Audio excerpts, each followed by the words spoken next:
Pokhran means the land of 5 mirages, which I think is something very important. Did you know that preparations for the test started about 10 days before the actual test took place, with the weapons being transported from the BARC in Mumbai to Pokhran on the 1st of May.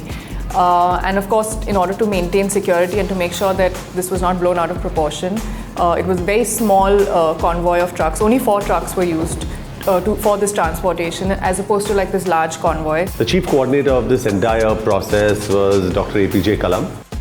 The scientist was Dr. Chidambaram. Dr.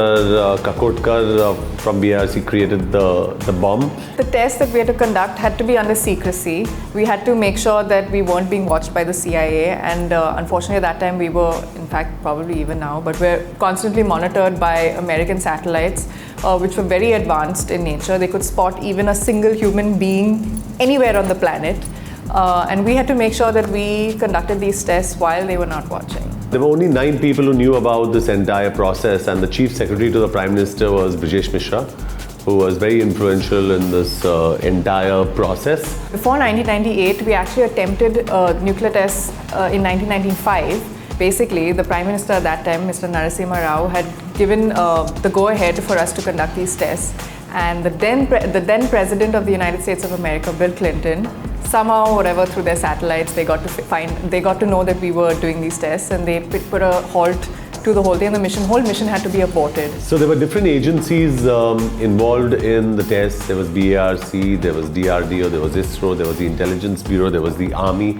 But everybody had to wear camouflaged army dresses and come in. We had to pretend like we're going in as the archaeological survey of India. In the Pokhran site. So the 1998 nuclear test that we finally successfully conducted came to be known as Operation Shakti 98, and there were 5 nuclear bombs that were tested, each of them being called Shakti 1, 2, 3, 4 and 5. Another thing is we had very interesting code words and passcodes when we used to enter the site, and everybody would think it would be hashtag Moscow 1, 2, 3. No, it was nothing like that. There were lines from songs that we had, Raat Dhal Jaye, ya Din, whatever. We actually had those, so people would be confused, saying, what are these guys talking about? When the nuclear test finally happened in 1998 on the 11th of May, we of course were an extremely proud nation. We were gloating, and all of us felt really good about ourselves. We still do. But unfortunately, no other country supported us, and it's interesting to note that the only country that supported our interests was Israel.